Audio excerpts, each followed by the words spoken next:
เอาพระผู้ใดสิมาต่อยอดปิดสุดท้ายเด้อพระอาจารย์สินับถึง3อันนั้นปิดท้ายเอาไม่ออกนี่เป็นคนปิดท้ายเด้อ61 ล้าน 7 แสนไม่ออกสรุปก็คือ61 ล้านเด้อไม่ออกเด้อ61 ล้าน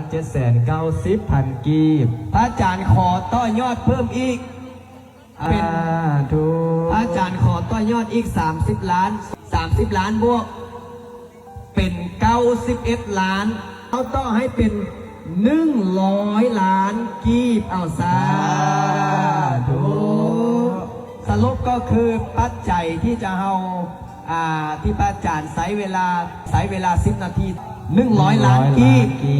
พวก100 ล้านบวกเท่าไหร่อาจารย์100เท่าไหร่130ก็เป็น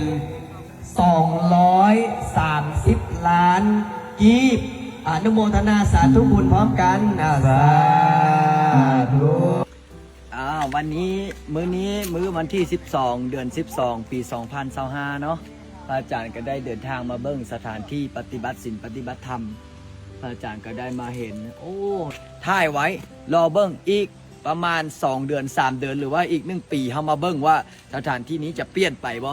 เดี๋ยวเฮาสิมาเบิ้งอีกประมาณ 3-4 เดือนหรือ 4-5 เดือนว่าสถานที่นี้จะเปลี่ยนไปบ่เอา